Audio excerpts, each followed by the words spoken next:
I can hear you cry, I can see the tears, I can feel the pain, and I can sense your fears.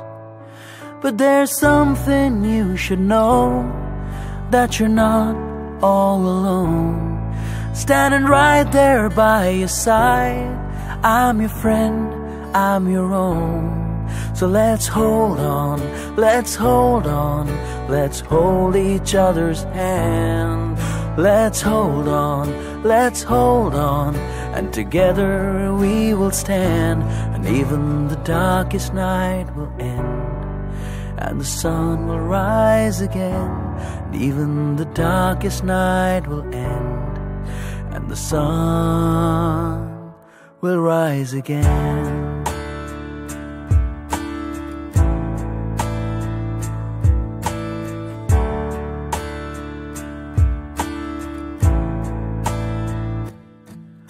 The walls have crumbled down, broken homes, a broken town, innocent lives snatched away, the sound of sorrow all around. But the hope will never die, and the spirit will survive. Brick by brick we'll build it all, if we keep the faith alive. So let's hold on, let's hold on, let's hold each other's hand. Let's hold on, let's hold on, and together we will stand. And even the darkest night will end, and the sun will rise again. Even the darkest night will end, and the sun will rise again. कहिले पछि न हट्ने वीर गोर्खाली, जस्तै दुखमा जुट्न सक्ने वीर गोर्खाली, अध्यारोमा बल्न सक्ने वीर गोर्खाली, आई परेमा डट्न सक्ने वीर Gorkhali. So let's hold on, let's hold on, let's hold each other's hand. Let's hold on, let's hold on, and together we will stand. Yeah, let's hold on, let's hold on, let's hold each other's hand. Let's hold on, let's hold on, and together we will stand. And even the darkest night will end, and the sun will rise again. Even the darkest night will end, and the sun will rise again. Namaste, ladies and gentlemen. I'm Amrit Bhandari. We are channelists. This program, Glam and Glees, totally dedicates to the earthquake deceased victims and the survivors, which occurs at approximately 11:56 a.m. local time or 2:11 a.m. Eastern Daylight Time on April of 25. A magnitude 7.8 earthquake struck central Nepal at a shallow depth of approximately 15 kilometers, according to the United States Geological Survey. More than 1,400 meters above the sea level, amidst Nepal's treacherous alpine terrain, an entire mountain is shaking. The epicenter of the earthquake was located approximately 77 kilometers northwest of Kathmandu, Nepal's capital city, and 73 kilometers east of Pokhara, another major population center. More than 20 aftershocks ranging between magnitude of 4.5 and 6.6 followed the initial earthquake.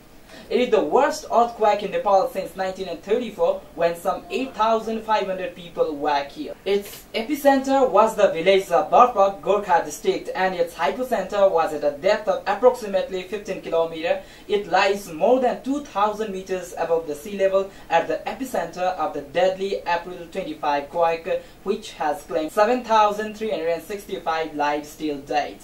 In Kathmandu and surrounding areas, the earthquake has resulted in widespread damage and destruction of buildings, many of which have collapsed.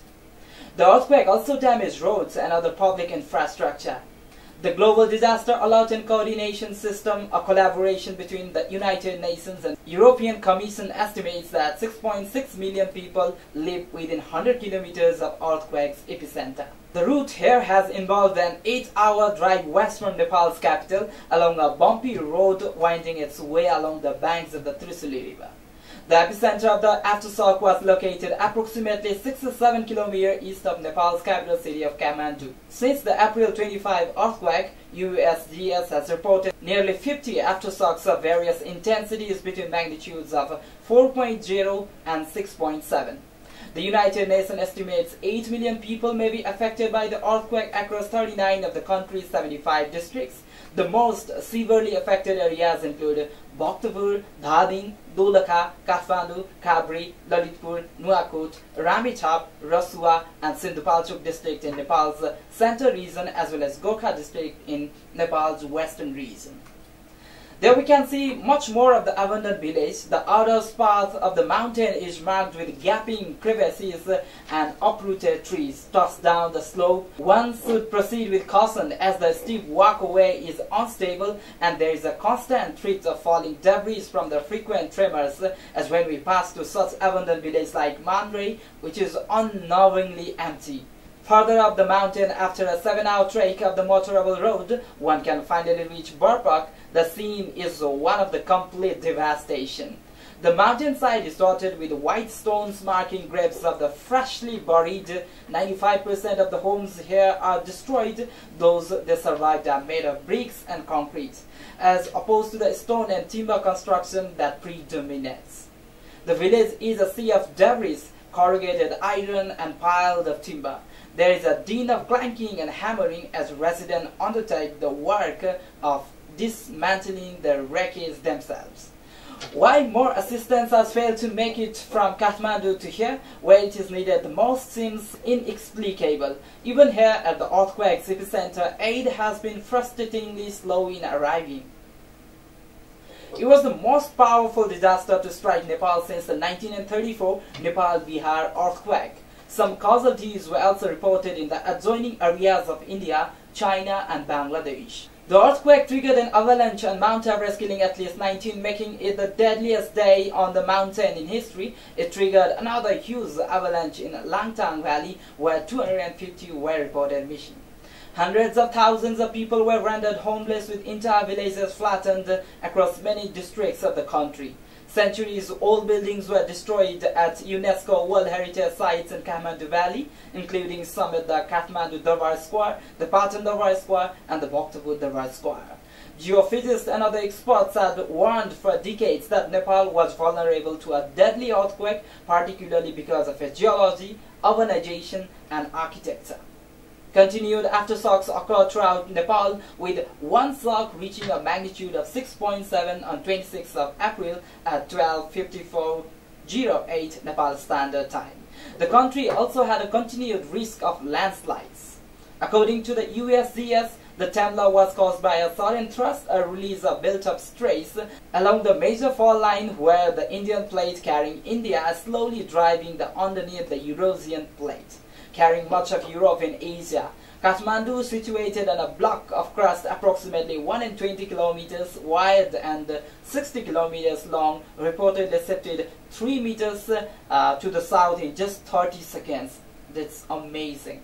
Well, let's talk about Nepal. And the earthquake killed more than 7,000 and injured more than twice as many. As of 1st May 2015, Nepal's Prime Minister Sushil Koirala has said that one number could reach 10,000.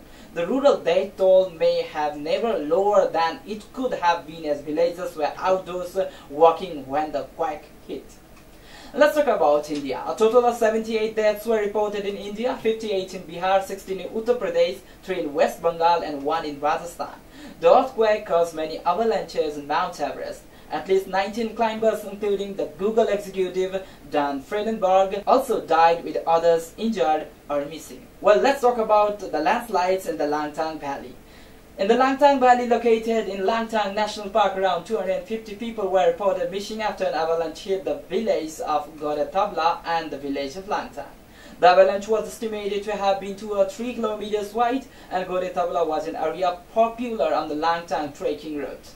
The village of Langtang has been destroyed by the avalanche, and around 300 were estimated to have died in smaller settlements on the outskirts of Langtang that were buried during the earthquake, such as Chamki, Tangshap, and Muntu. 12 local and 2 foreigners were believed to have survived. Similar landslides occurred in the Treacherous River Valley with reports of significant damage at Mailung, Simlay and Archale.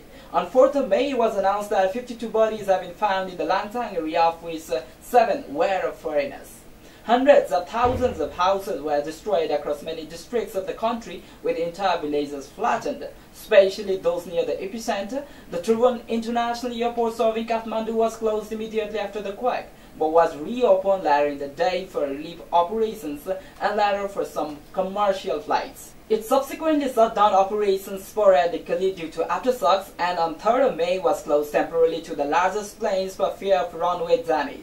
Many workers were not at their post either from becoming earthquake casualties or because they were dealing with its after effects.